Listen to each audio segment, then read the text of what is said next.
Dieu utilise nos pieds pour réparer. Aujourd'hui, la porte est partie.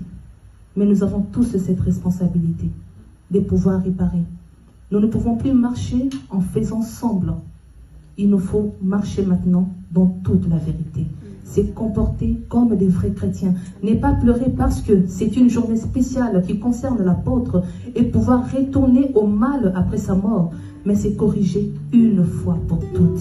Amen. Timide, je le suis. Mais quand je le dis devant mes amis, ils se disent « Ah, timidité, béba ».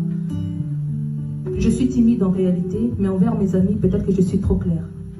Je n'avais pas la possibilité, ou dans ma nature, je ne pouvais pas aborder tout le monde. Parce que je suis une personne réservée. Mais j'ai compris que être réservé n'allait rien résoudre comme problème. Je me suis ouvert au monde, pratiquement à vous tous ici. Je me suis rapproché de tout le monde parce que je compris une chose.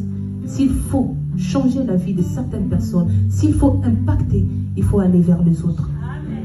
C'est ce que j'ai compris. Aujourd'hui, je ne sais pas condamner. C'est vrai, quand mon père pardonnait, je lui disais, réconciliation à Satanate. Et il me disait, ne dis pas ça. Aujourd'hui, après sa mort, j'ai compris beaucoup de choses. Dieu nous a fait grâce. Alors je vous remercie, mais je ne vous remercie pas seulement. Je vous demanderai d'être tous des vrais chrétiens aujourd'hui.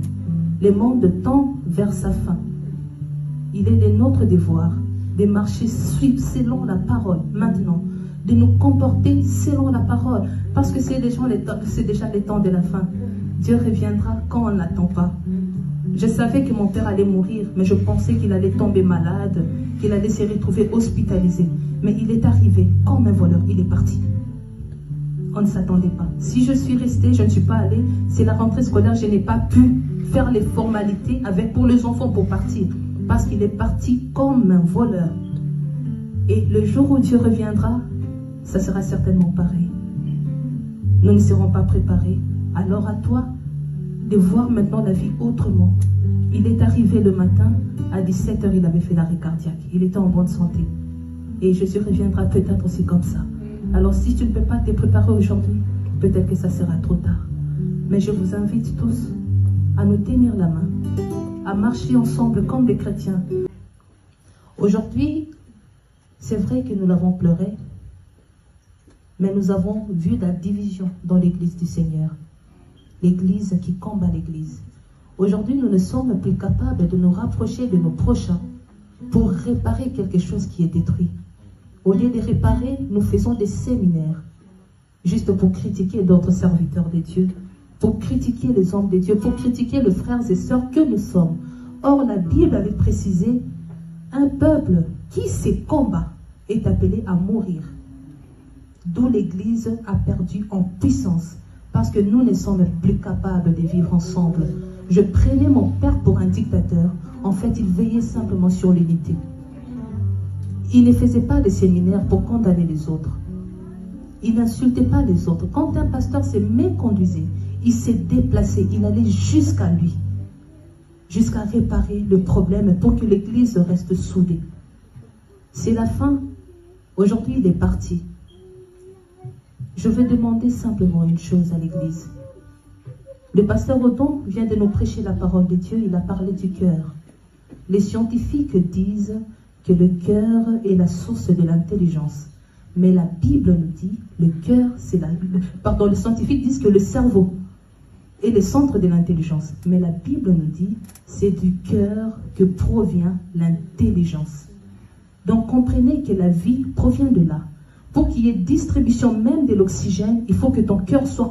Shalom, shalom peuple de Dieu. J'espère que mon vidéo na biso oyo ezali ndeko ya pasteur Moïse Mbia oyo azana poto a pesi explication na ye concernant absence na ye na bokundami ya papa na ye yango ameki ko lakisa oyo eza kati na ye ameya kote ya pe ko expliquer batu na oyo se pasaki yango to memeli bino poto lakisa bino bandeko na ngai partout dans mon entier oyo bozalaka kotala biso na radio télévision. J'espère ba mona qui était absence na ye ezaki remarquable yango asali tout ameya ko misa vidéo oyo ameya ko expliquer batu concernant ndenge pasaki na oyo ezalaki comme au témoigner ba témoignage ya malamu concernant papa na bango na oyo pe ezalaki ba empêchement concernant bana rentrée scolaire nde salamaki ke akinde na Kinshasa te na enterrement ya papa na ye. Peuple congolais, peuple de Dieu, ezali un message très important parce que na kati ya famille ba musu ba kokanisa ki atiki pona nini mbo mutu na émotion na ye azape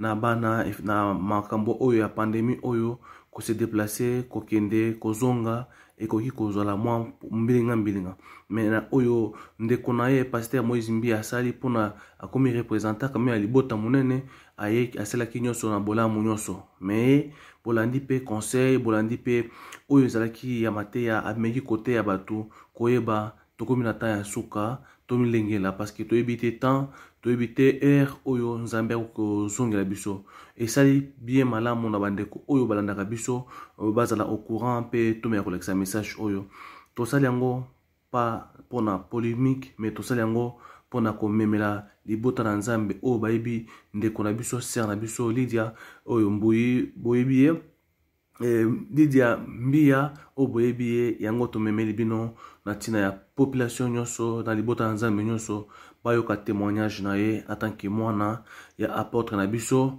Emmanuel Mbie o boyebi asili kotika biso yango tomemeli bino. En tout cas bandeko na nga to partager bolingo to partager message ya bolingo to longola oyo nyonso ba en eza ko bongisa ba na nzambe te to yaki juste kopesa bino information oyo concernant ndeko ya pasteur Moïse Mbia asili ko témoigner pe amisi vidéo na ye na tina ya kolobela bana nyonso ya cité Bertel na libota nyonso ya nzambe a témoigner pe apesa message concernant empêchement na ye esalamaki na comment quitter côté ya kokunda papa na ye yango ezaki information ndambo oyo bolandi témoignage na ye libota na nzambe to ozala na bolingo oyo to ozala bomoko na tina ya kolakisa bandeko na biso aza exemplaire apesi quand même ndakisa malgré émotion malgré souci ko perdre papa mais asali vidéo na tina ko expliquer bandeko ne ba congolais congolaises na population africaine ba oyo nyonso bazali kosambela kozala esika moko na papa apporte na biso Emmanuel Mbie o asili kotika biso yango asali vidéo.